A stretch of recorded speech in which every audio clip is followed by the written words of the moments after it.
এ মুসলমান কবির মানুষ,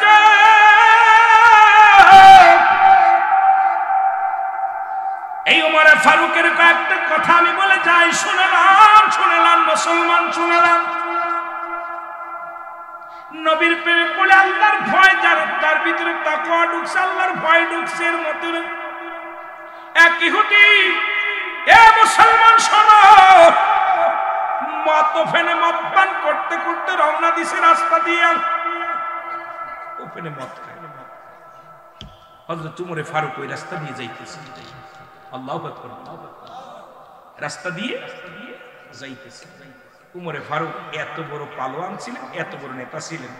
উমরে ফারুক যে রাস্তা দিয়ে যাইতো, ওই রাস্তায় মাস্টার ইবলিস যাইতে ভয় পেত। মারহাবা বলেন না? মারহাবা। আরো জোরে মারহাবা। উমরে ফারুক যাইতেছে, ইহুদি কাল্লা মরিসি আছে। উমরে ফারুক যদি আমার মদ পান করা দেখে, নিশ্চিত আমার গর্দান যাবে, আমাকে মেরে ফেলবে। আমি এখন বাঁচবো কেমনে? মদটা কাপড়ে দিয়েছে, লুকায়া বলতেছে, আল্লাহ জীবনের মদ খাইতাম না। আল্লাহ রে, আজকে উমরের হাত থেকে বেঁচে যাই, তাহলে জীবনের মদের বোতল হাতে নিব না। আল্লাহ আজকের মদটা তুমি দুধের পেয়ালা বানাই দাও। আরো জোরে, আরো জোরে। দেখেন কত ভয়, কত খত্তাবের একটা উমরে দেখে সেই উমরের কথা বলতেছে। আল্লাহ নবীর সাহাবী উমরে ফারুক ইহুদিকে ডাকতে বলেন, ইহুদিরে তুমি কি পান করো? ইহুদি বলে, হে আল্লাহর নবীর খলিফা আমিরুল মুমিনিন, আমি দুধ পান করি। কথা বল, কি পান করি? দুধ পান করি। দুধ পান করি। কয় দুধ পান করো। তখনও মদের গন্ধ গা থেকে বাইর হইছে। মদ খাইছে, মদের বোতলের গন্ধ পাওয়া যায়। খলিফা হযরত উমরে ফারুক ডাক দে বলে, দেখি বোতলটা বাইর করো। বলে, হুজুর আমি দুধ খাইতেছি, মদ নয়। আমার মুসলমান বাবারা, খলিফা হযরত উমরে ফারুক হাত থেকে মদের বোতলটা নিলেন, নিয়ে মুটকিটা খুললেন, আর ওদিকে ডাক দে বলে, আল্লাহ। ইহুদি বলে, আল্লাহ আজকে যদি আমি ওই মদের বোতলটা দুধের বোতল হয়ে যায়, জীবনে আমি আর কোনোদিন মদ পান করবো না, আমি আর কোনোদিন ইহুদি থাকবো না, মুসলমান হয়ে যাব। আল্লাহ তুমি আমার বাঁচাও, উমরের হাত থেকে বাঁচাও, উমরের হাত থেকে বাঁচাও। সঙ্গে সঙ্গে হয়তো তোমার ফারুক যখন বোতলের মুটকি খুলিয়া যখন মুসলমান এই মদের বোতলটার মদ ঢালতে লাগলেন, দেখা গেল মদের বোতলে মদের পরিবর্তে দুধের দুধ পড়া শুরু করেছে। জোরে জোরে চিল্লায় বলেন মারহাবা। আরেকটু জোরে বলেন, আরেকটু জোরে বলেন, আল্লাহু আকবার, আল্লাহু আকবার। এই ভাইরা যার ভিতরে আল্লাহর ভয় যার অন্তরের ভিতরে নাই, সে কেমন মুসলমান? একজন ইহুদি বিশ্বাস করে আমার মাওলাকে, আমার হাবিবকে। এ মুসলমান শুনে নাও, পৃথিবীর মধ্যে এমন নেতা কজন আছে রে মুসলমান? শুনে নাও আমার বাবারা, আমার সেই খলিফা হযরত উমরে ফারুক রাদিয়াল্লাহু তাআলা আনহু, উনিও কোরআন রিসার্চ করতে যায় মুসলমান হয়ে গেছেন, নবীকে জিয়া গবেষণা করতে যায় মুসলমান হয়ে গেছেন। তিনি পৃথিবীর সব কিছু ছেড়ে দিয়েছে, রাসূলুল্লাহর কদম মোবারক ছাড়তে পারেনি। এমন ভালোবাসতো আমার নবীরে, নবী ইন্তেকালের পরে উমর একেবারে পাগল পারাপার হয়ে গেলেন। উমর কারুর লগে কথা বলে না, উমর কারুর সঙ্গে চলাফেরা করে না। উমর শুধু নিরাপত্তা পালন করার কান্দে বলে, ইয়া রাসূলুল্লাহ, ইয়া হাবিবাল্লাহ, মায়ের নবী,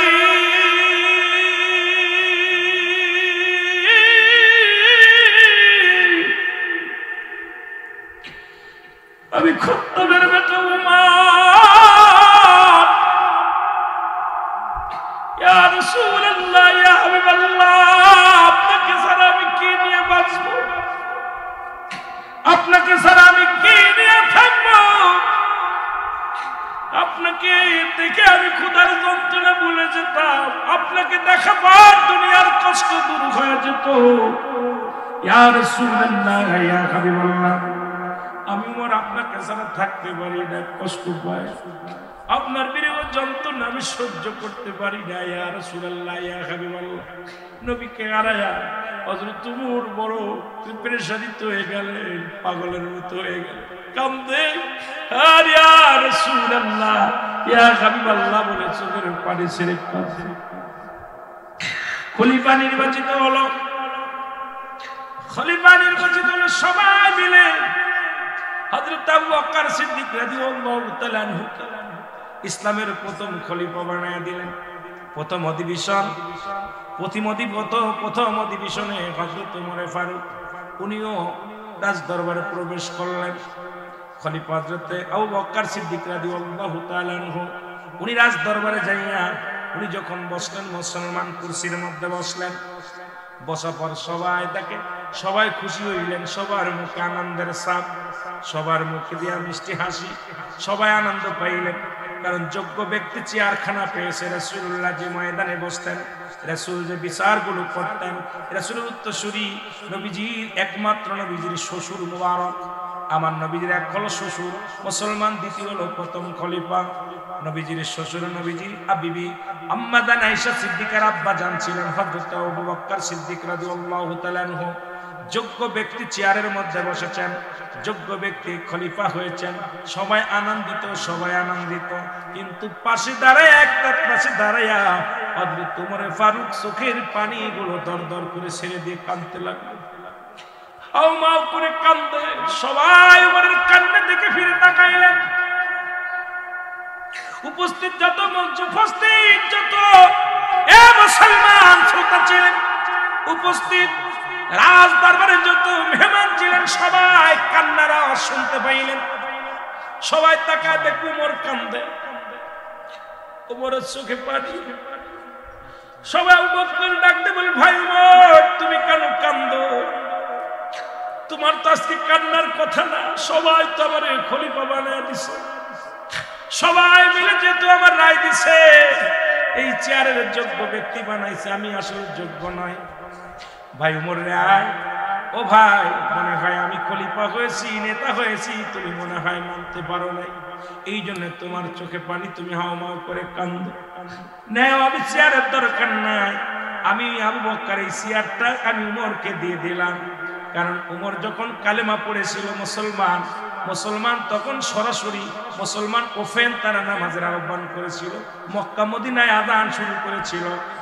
যখন রাসূল পাক সাল্লাল্লাহু আলাইহি সাল্লামের হাতে ইসলাম গ্রহণ করেছিলেন হযরত ওমর ফারুক, তখন মুসলমানদের বিজয় ধ্বনি বেজে উঠেছিল। সুতরাং এই চেয়ারের একমাত্র যোগ্য অধিকার, যোগ্য পাওনাদার হলো হযরত ওমর ফারুক। আমি তাকে চেয়ারটা দিয়ে দিলাম, তুমি এসে বসো।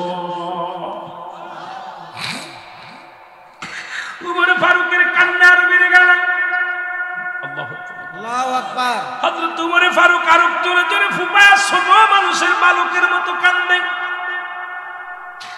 বালক যেমন, ছোট্ট বালক যেমন ফুপায় কান্দে, হযরত ওমর ফারুক ফুপায় কান্দতে লাগলেন। উপস্থিত জনগণকে বললেন, এ জনগণ শোনো, তোমরা তোমরা নেতা ফিরা দিতে পারো, তোমরা সব পৃথিবীর সব কিছু ফিরা দিতে পারো, তোমরা কি আমার নবীরে আমার মুখে ফিরাইয়া দিতে পারবানি? এই রাজমহলে আসলে, পাল্লাস দরবার আসলে আমি নবীরে দেখে দুনিয়ার সব দুঃখ ভুলে যেতাম। আমি খত্তাবের বেটা ওমর, আমি আমার রাসূলের সঙ্গে কত বিদ্রোহী ঘোষণা করেছি, কত কষ্ট দিছি। আমার নবী কোনদিন আমার কষ্ট দেয় না, আমার নবীজি কোনদিন আমার আঘাত করে না। আমি যখন আমার রাসূলুল্লাহর চেহারা মোবারক দেখতাম, দুনিয়ার সব কষ্ট ভুলে যেতাম, আর সমস্ত দুঃখ ভুলে যেতাম। আজকে এসে যখন রাজ দরবারে এসে আমার নবীকে পাই না, আজকে যখন আমি এসে দেখি সব মানুষ দাঁড়া আছো, সব মানুষ বসে আছো, একটি নূরের মানুষ আমাদের মধ্যে নাই।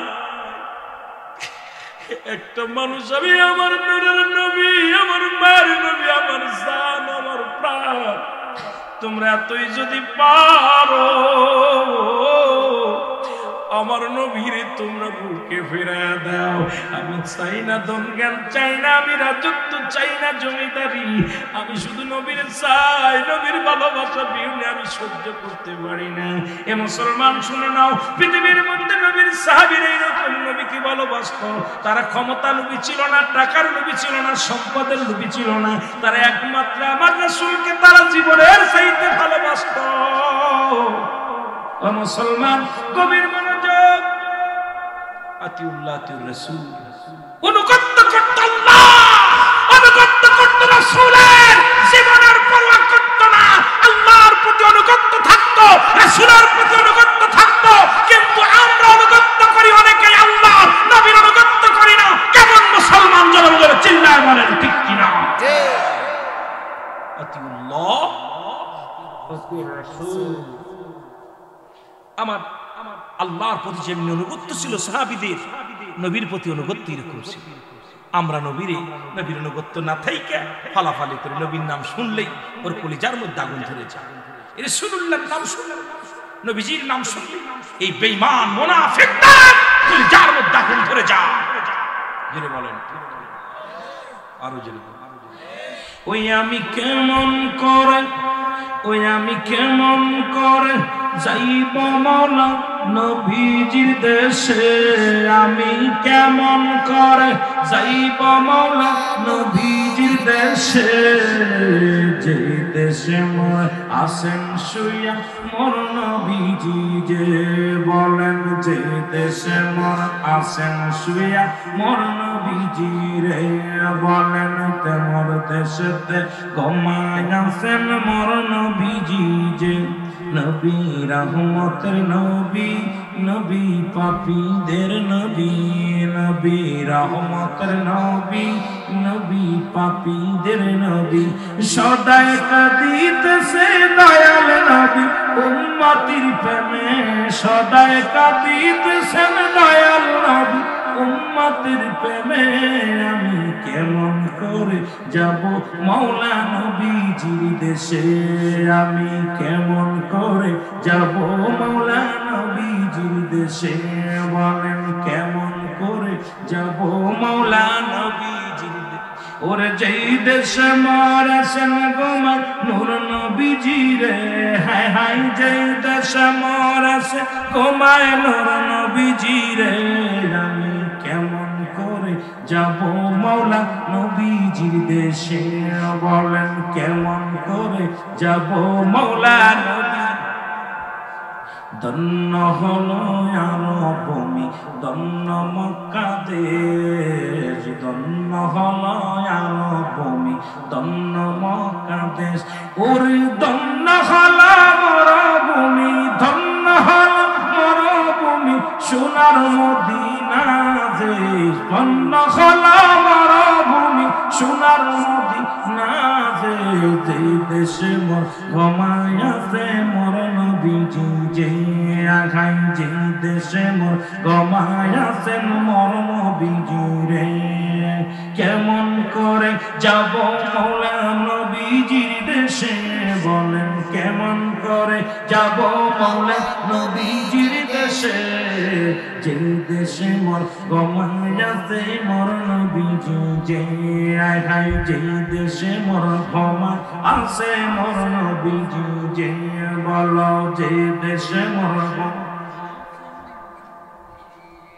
মওলাই যদি দিত পাখা যাইতাম উড়ে, মওলাই যদি দিত পাখা যাইতাম উড়ে, নাই যে পাখা কাঁদি বাংলায়, নাই যে পাখা কাঁদি বাংলা দিদারে আসে, যে দেশে মোর ঘুমায় আছে মোর নবীজি, যে হাই হাই যে দেশে মোর ঘুমায় আছেন মোর নবীজি, যে কেমন করে যাব আমি নবীজির দেশে, আমি কেমন করে যাব মওলা নবীজির দেশে, যে দেশে মোর ঘুমায় আছে মোর নবীজি, যে হায় হায় যে দেশে মোর ঘুমায়।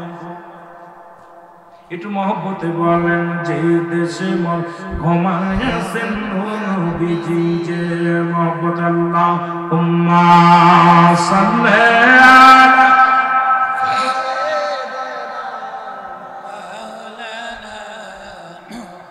ওয়া আলা আলি সাইয়্যিদিনা। এ মুসলমান ছিল নবীর প্রেমিক, নবীকে হারা সাহাবীরা এরকম পাগল ছিল। আবার খলিফা হযরত উমর ফারুক যখন খলিফা হলেন, অনেক কথা চলে আসে, একটা কথা নিয়ে আলোচনা করতে যে অনেক লম্বা আলোচনা হয়ে যায়। খলিফা হযরত উমর ফারুক যখন খলিফা হলেন, আমিনুল মুমিনিন কেমন বাজান প্রধানমন্ত্রী হলেন, কেমন রাষ্ট্রপতি হলেন দেখেন না। উনি বাড়ি বাড়ি ঘুরে ঘুরে তালাশ করতেন প্রতিবেশী কে না খেয়ে আছে, খেয়ে আছে। আমার দেশের নেতারা যদি এমপি সাহেব হয়, ভোটের আগে কত না পায়ের জুতা ক্ষয় হয়ে যায়, মন্ত্রী হলে পায়ের জুতা ক্ষয় হয়ে যায়। বাবা কোথায় মেম্বার চেয়ারম্যান হতে গেলে কত কষ্ট করে। কিন্তু আমিনুল মুমিনিন যখন খলিফা হলেন, উনি রাতের অন্ধকারে আধারে এলাকাটা ঘুরে ঘুরে দেখতেন, মোল্লা ঘুরে ঘুরে দেখতেন কে অভাবে আছে, কে না খেয়ে আছে, কে না ঘুমায় আছেন, কে অনাহারে আছে, এগুলো ঘুরে ঘুরে দেখতেন। জোরে জোরে চিল্লায় বলেন মারহাবা। একদিন রাত্রে হযরত উমর ফারুক দেখতে পাইলেন মহল্লার মধ্যে একটা ঘরের মধ্যে টিপ টিপ করে বাতি জ্বলে, টিপ টিপ করে বাতি জ্বলে। হযরত উমর ফারুক গুটি গুটি পায়ে দরজার মধ্যে গেলেন, যে দেখে কান্না ছোট ছোট মাসুম বাচ্চাগুলো ঘরের মধ্যে কাঁদে। কেমন নেতা ছিলেন, কেমন সাহাবী ছিলেন, কেমন দুর্দর্শ ছিলেন। আবার কালেমা পড়িয়ে পড়ার পর সব বিলিয়ে দিয়েছেন। ইসলাম যখন গ্রহণ করেছেন, খাত্তাবের বেটা উমর এই দুনিয়ার মধ্যে মাটির মানুষ হয়ে গেছে। কত সুন্দর আদর্শ, তার আদর্শ রাসূলুল্লাহর আদর্শ সঙ্গে মিলায় ফেলেছে। আমরা মুসলমান আজ পর্যন্ত পরিবর্তন হতে পারেনি। উগ্রপন্থী আমাদের মেজাজ, আমরা কৃপণতা করি, আমাদের মধ্যে শুধু কৃপণতা, আমাদের মধ্যে পরনিন্দা, আমাদের মধ্যে শুধু অত্যাচার, আমাদের মধ্যে মানুষকে ক্ষতি করার চিন্তা সাধনা নিয়ে থাকি। কিন্তু খলিফা হযরত উমর কোথা থেকে কোথায় গেল, এখন খলিফা হয়ে গেছেন। জোরে জোরে চিল্লায় বলেন আল্লাহু আকবার। দেখে ছোট ছোট মাসুম বাচ্চাগুলো ঘরের মধ্যে কান্নাকাটি করে ক্ষুধার যন্ত্রণায় ঘোরাঘুরি করে। মা মাগো খাবার দাও, মা জননী মায়ের কাছে কান্নাকাটি করে ডাকতে বলে মা মাগো আমাদের খাবারের ব্যবস্থা করো, সহ্য করতে পারি না। খলিফা হযরত উমর দাঁড়াইলেন, কিছুক্ষণ দাঁড়ায় দাঁড়ায় দেখলেন একটা পাতিলের মধ্যে পানি নিলেন, পানি নিয়ে আগুনের মধ্যে দিয়া চুলার মধ্যে দিয়া জ্বালাইতে শুরু করলেন। আসলে করে কিছু পাথর নিয়ে আসলেন। উনি তো পাথর দেখতে পাই নাই, এই পানির মধ্যে দিয়া ফুটাইতে লাগলেন। শুধু জাল দেয়, আগুন জ্বলে। ছেলে মেয়েরা বলে মাগো খাবার দাও, ছোট বাচ্চারা বলে মাগো খাবার দাও। মা ডাকতে বলে বাবারে একটু দেরি কর, ধৈর্য ধর। জোরে জোরে বলেন আল্লাহু আকবার। জিকির করেন আল্লাহ আল্লাহ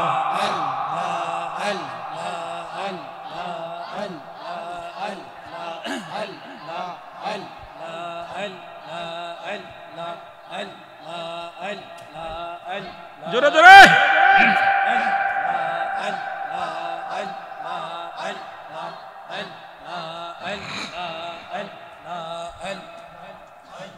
বেশি সিস্টেমে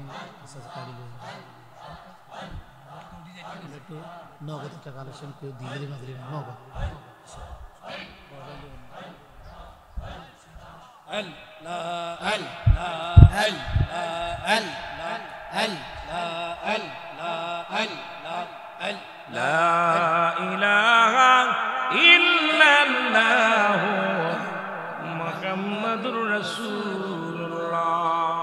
সাউন্ডটা বাড়া রাখুন ভাই, সাউন্ডটা একটু বাড়া রাখুন। বলতে বলেন লা ইলাহা ইল্লাল্লাহ, লা ইলাহা ইল্লাল্লাহ। আরো জোরে লা ইলাহা ইল্লাল্লাহ, লা ইলাহা ইল্লাল্লাহ মুহাম্মাদুর রাসূলুল্লাহ সাল্লাল্লাহু আলাইহি ওয়াসাল্লাম।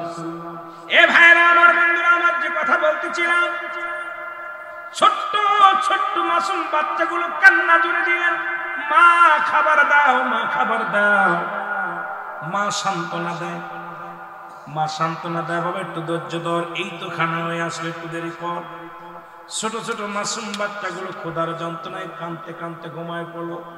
হযরত উমর চিন্তা করে মা জননী এত সময় ধরে রান্না করলেন, বাচ্চারা না খেয়ে ঘুমায় গেলেন। কারণটা কি? ঘরের দরজায় দিয়ে কাজ করে আওয়াজ দিলেন, দরজা খুলে দিলেন। দেখতে পাইলেন, যা দেখেন মা জননী ওই ঘরের মধ্যে পাতিলের মধ্যে পানি দিয়া পাথর দিয়া জ্বালাইতেছে। ডাকতে বলে মা গো, ও মা, তুমি তোমার সন্তানদের খাবার দিলে না, ঘুমায় গেল। বাবা খাবার দেব কি, আজ কটা দিন ঘরের মধ্যে কোনো খাবারের ব্যবস্থা নাই, ঘরের মধ্যে কোনো খাবারের ব্যবস্থা নাই। ছোট ছোট মাসুম বাচ্চাগুলো, আমার বিবি আমার স্বামী খাবার আনতে পারে নাই, খাবার জোগাড় করতে পারে না।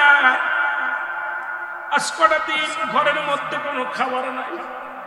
শিশু সন্তানগুলো ক্ষুধার যন্ত্রণায় ছটফট করে। আমি মা হয়ে সহ্য করতে পারি না, আমি জনম দুঃখিনী মা। ওই সন্তানের কান্না বন্ধ করার জন্য পাতিলের মধ্যে পাথর দিয়া ফোটাইতেছি, তাদের সান্ত্বনা দিয়ে ঘুম পেরেছি। এখন আমি বসে বসে কান্দি। তোমার ফারুক দেখতে বলে মা একটু দাঁড়াও, আমি আসি। দৌড়ে গেলেন, বাইতুল মালে চলে গেলেন। কেমন নেতা ছিলেন, কেমন নেতা ছিলেন! দৌড়ে গেলেন, বাইতুল মালে চলে গেলেন। ডাকতে বলে আসলাম রে, বাইতুল মালের দরজা খোল। আসলাম দরজা খুলে দিলেন। দরজা খুলে দিয়ে বলে এই আটার বস্তাটা আমার পিঠে উঠায় দে, আমার মাথায় উঠায় দে। আসলাম বলে আমিনুল মুমিনিন, আটার বস্তা কোথায় নেবেন আমাকে বলেন, আমাকে হুকুম দেন, আমি সেখানে বহন করে দিয়ে আসবো। বলেন আরে আসলাম, এই আটার বস্তা আমার মাথায় তুলে দাও। আমি উমর আল্লাহর কাছে কি জবাব দিব? আর চেয়ারম্যান মেম্বার সব গরিবের 2 কেজি চাউলের লোভ সামলাইতে পারো না, গরিবের 2 কেজি আটার লোভ সামলাইতে পারো না। আমার দেশে অসংখ্য চেয়ারম্যান সাহেব অমুসলমান, শত শত টন তেল, শত শত টন চাউল তাদের খাটের নিচেই পাওয়া যায়, তাদের ঘরের মধ্যে পাওয়া যায়। এই গরিবের 10 টাকা কেজি চাউলের লোভ সামলাতে পারে না, এটা সরকার দিচ্ছে তাদের 10 কেজি চাউল দেয়। এটার মধ্যেও বাঘ বসাই রে চেয়ারম্যান। এই হারামখোর আমার দেশের নেতা, এই হারামখোরদের জন্য শান্তি ফিরে চলে গেছে মুসলমান। জোরে জোরে বলেন ঠিক কিনা? ও অসংখ্য হারামখোর 10 টাকা কেজি চাউল এটার লোভ সামলাতে পারে। আমরা দেখেছি অনেক চেয়ারম্যানের তেল, সোয়া মিনিট তেলে দিয়ে করোনা ভাইরাসের সময় চাউল ডাউল যা দিছে এগুলো চুরি করে করে খাটের নিচে রেখে দিচ্ছে। অসহায় মানুষের তারা টাকা মধ্যে চুরি করছে। এই সমস্ত বদমাইশ যদি দেশের নেতা হয়, 10 বদমাইশ গুলো ইউনিয়নের চেয়ারম্যান হয়, ওয়ার্ডের মেম্বার হয়, জাতি শেষ হওয়ার জন্য এরাই যথেষ্ট। জোরে বলেন ঠিক কি? ইসলাম মানতে হবে, ইসলামের আদর্শ আমাদের মধ্যে নাই। জোরে বলেন ঠিক কি? আমার ভাইরা, আমার বোনেরা, খলিফা তোমার ফারুক ডাকতে বলে আসলাম রে, আটার বস্তা আমার মাথা উঠে দাও, কথা বলো না, আমার ঋণ শোধ করতে দাও, আমি আল্লাহর আদালতে ধরা পড়ে যাব। কি জবাব দিব? আমি আমার মাওলার কাছে কোনো জবাব দিতে পারবো না। আসলাম আটার বস্তা উঠায় দিলেন। আমিনুল মুমিনিন হযরত ওমর ফারুক আটার বস্তা মাথায় করে বহন করে নিয়ে আসলেন ঘরের মধ্যে। ডাকতে বলে মা গো, তোমার সন্তানদের রুটি বানাই খাও, দেরি করো না মা, আমার দেরি হয়ে গেছে, আমি অন্যায় করেছি। মা গো, এই লাউ আটা রুটি বানায় তোমার সন্তানদের কলিজা ভরে খাওয়াও, পেটটি ভরে খাওয়াও। আর আগামী দিন তুমি উমরের দরবারে যাবা, আমি তোমাকে একটু বেশি দেওয়ার ব্যবস্থা করে দিব। ওই মহিলা দোয়া করে, আল্লাহ এই দেশের প্রেসিডেন্ট যদি উমর না হয়ে এই লোকটা হতো। ছদ্মবেশ।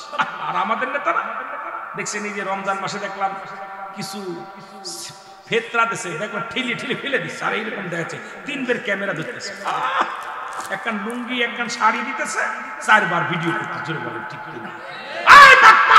লোক দেখানো বাপ্পা। দেখা যায় জাকাতের শাড়ি নিতে যায়, ওই ফিতরা শাড়ি নিতে যায়, মানুষ ঠেলা খেয়ে ধাক্কা খেয়ে মারা যাচ্ছে। জোরে বলেন ঠিক কিনা? এই নেতারা কিসের নেতা? সেলফি তুলতে তুলতে আর জায়গা নাই। কত বুঝছেন? চাউল ধরে রাখতে 1 কেজি চাউল দিচ্ছে, 6 বার ভিডিও করতেছে। কথা কয় না, কথা কয় না। এই চোর বাটপার দেশটা ভরে গেছে। জোরে বলেন ঠিক কিনা? এই বাটপারগুলোর জন্য আমার দেশের গরিব অসহায় মানুষগুলো বিপদ জানিয়েছে। দেখা যায় সরকার সহযোগিতা করছে, দেখা যায় কয়েক টন চাল দিচ্ছে একটা ওয়ার্ডে, দেখা যায় 10 কেজি দিয়া সব পকেটে ভরে গেছে। জোরে বলেন ঠিক কিনা? ওই ওরা তো তারা বড় নেতারা তারা সব দেশে আসলে কি তারা দেয় অনেকেই না খেয়ে আছে। জোরে কোন ঠিক কিনা? জোরে বলেন ঠিক কিনা?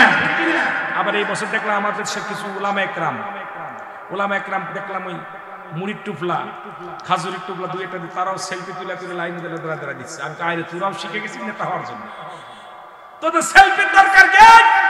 মানুষকে দান করে মানুষকে কত কষ্ট দেয়, মানুষকে লাঞ্ছিত করা, অপমানিত করা, এক মুসলমান হয়ে আর এক মুসলমানকে বেইজ্জতি করা, লাইনে দাঁড়া করে কাতারে দাঁড়া করে রোদের ভিতরে দাঁড়া করে 1-5 কেজি চাউল দিচ্ছে তা আবার ভিডিও করে দেখাইতেছে। কেন আমার ইজ্জত, মুসলমানদের ইজ্জত নিয়ে খেলা করার অধিকার তোমার নেই। যেটা বলেন ঠিক কিনা? তুমি এত পারো গোপনে দাও, কিন্তু তুমি আমার এক ভাইকে আরেক ভাইকে বেইজ্জতি করবা, এক ভাইকে আরেক ভাই বেইজ্জতি করবা, সবচেয়ে লজ্জাজনক। আমি এবার রমজান মাসে দেখে কয়েকটা জিনিস দেখে আমার দেশের কয়েকটা নামি দামি বক্তা দেখলাম, ওরাও দেখলাম ওই কিছু দান খয়রাত করছে, ওইরা দেখাইতেছে সিরিয়াল দিয়ে যে মহিলাদের হাতে টুকলা দিচ্ছে, কিছু মুড়ির টুকলা, কিছু খায়, 2টা খাজুর, এই 1 কেজি তেল এই দিচ্ছে। আমি দেখে চিন্তা করলাম, আমি এবার ফোন দিচ্ছি একজনকে, কি ব্যাপার? দোস্ত বেশি করে দাও, তুমি দাও, কিছু দান করো। আমি কই এইরকম কেমনে দান? আমরা যদি এগুলো করি অন্য মানুষ কি করবে? ওরা ওদের বিরুদ্ধে আমরা কেমনে কথা বলবো? কারণ ওরাও তো শুরু করছে এরকম সেলফি। আহা, এই মুসলমান, আপনি এক ভাইয়ের আরেক ভাইয়ের ইজ্জত ঢেকে রাখেন। জোরে বলেন ঠিক কিনা? আর একটু জোরে বলেন ঢেকে রাখেন। এটা গল্প আমার মনে পড়ে গেল, সময় তো নাই ওয়াজ করবো, সময় রাত কয়টা বাজে? হাই 11:30 বাজতে চলি, ছেড়ে দিব? কথা বলেন ছেড়ে দিব? আমরা কথা বলতে সারাদিন গাড়ির মধ্যে জার্নি করে আসি, তবে সুন্নি মাহফিলে আসলে কলিজার ভিতর ভরে যায়। আমার ওই চেন পিছনের দিকে তাকানোর সময় থাকে না। আমার মরণ, আমার চিন্তা স্মরণ খালি একটাই থাকে, আমার ভাইদের কি দিলাম। ভাইদের কিছু দিতে না পারলে এত কষ্ট করে বক্তার তো অভাব নাই। এত দূর থেকে সেই মাগুরা থেকে আপনার প্রায় 600-700-500 কিলো দূর থেকে আমাকে নিয়ে আসছে দুটো কথা শোনার জন্য। পছন্দ করে আমার ভাই ইকবাল ভাই আপনাদের সহযোগিতায় সবাই দাওয়াত দিচ্ছে, এত কষ্ট করে আমাকে আনছে, আমি তো 2টা কথা না বলে ফাঁকি দিয়ে চলে যায়, আল্লাহ দরবার কি জবাব দেবে, এই একটা চিন্তা ভিতরে থাকে বেশি। অনেক আমি গড়ি দেখে ওয়াজ করতে পারি না, বড় আরেক বিপদ। যদি কোনোদিন 2টা মাহফিল হয়, শেষেরটা দেখা যায় কাজে চলে যায়, শেষে কয় হুজুর কি করলেন? দেখবে আমি তো দিছিলাম না প্রোগ্রাম, বিপদে পড়ছি। কেন আমি জনগণের সামনে বসলে পারে, কেন জনগণের চেহারা দেখলে পারে, কথা বলে না বলে চলে গেলে কষ্ট হয়। কিন্তু অনেকেই 4 দিন 3 দিন ব্যাপী মাহফিল কষ্ট হয়েছে, অনেকে চলে গেছে। বাবা রাত নিচে ভয় নেই, বসে, আপনার উঠাউটি করলে আমি উঠে যাবো, ভয় নেই। কষ্ট হচ্ছে? মুসলমান বলেন আমিনুল মুমিনিন, উনি বললেন মাগো এটুকু লাও, এরপরে আগামীকাল তুমি উমরের দরবারে যাবা, আমি তোমাকে বলে একটু বেশি দিয়ে দিব। মহিলা দোয়া করে, আল্লাহ এমন নেতা যদি, উমরে ফারুক যদি নেতা না হইয়া এই লোকটা যদি নেতা হতো কতই না ভালো হতো। আল্লাহ সেই বড় পড়ারে তুমি নেতা বানাইলা, যে বড় পড়া আমাদের খবর নেয় না, যে বড় পড়া আমাদের খবর নেয় না, খোঁজ নেয় না। আল্লাহ তারে কেন তুমি নেতা বানাইলা? এই লোকটা যদি বানাইতো, মা গো তুমি তারও অভিশাপ দিও না, আগামীকাল যাইও। বলেন না সুবহানাল্লাহ। আমাদের মতো নেতা জুতার বাড়ি আগে তুই, আমি তো সেই নেতা। কোন ঠিক কিনা? কেমন নেতা কিন্তু তাকে গালি দেয়, মহিলা গালি দেয়, মিসকে হাসি দিয়ে বলে মা, কি বলে মা, ও মা আমার দেশে শাড়ি দিতে যায় দেখছি ধাক্কা মেরে পিছিয়ে দেখছেন না? আমার দেশে এক মন্ত্রী দেখছি শাড়ি দিয়ে পিটাইতেছে। কোন ঠিক কিনা? আমার দেশের এক মন্ত্রী আমি নিজে দেখছি শাড়ি দিতে যে কইছে বাবা এই শাড়িটা বদলার একটা শাড়ি দাও, এই মুখি তিলে এরম বাড়ছে। কোন ঠিক কিনা? কিন্তু উমরে ফারুকরে বলে বাটপার, ওই বাটপারটা যদি নেতা না হয়ে আপনি হতেন কতই না ভালো হতো। উমর কামা গো তারে গালি দিও না, আগামীকাল যে আমি সেইতে বেশি চেয়ে দিব। জোরে কন্যা সুবহানাল্লাহ। কেমন নেতা? নেতা তো এরম নেতা দরকার। জোরে বলেন এরম নেতার দরকার আছে কিনা? আরো জোরে বলেন এরম নেতার দরকার আছে কিনা? এবার পরের দিন সকালবেলা উমর ফারুক রাদিয়াল্লাহু তাআলা আনহুর মুসলমান রাজদরবারে চলে গেলেন। যা দেখি গতকাল রাত্রে যিনি আটার বস্তা মাথায় লইয়া যিনি বাড়ির ভিতর বহন করে নিয়ে দিয়ে আইছে, ওই রাজদরবারে যা দেখে সেই লোকটাই বসে বসে মানুষের নালিশ, মহিলা চোখের পানি ছেড়ে কান্দার বলে আমিনুল মুমিনিন,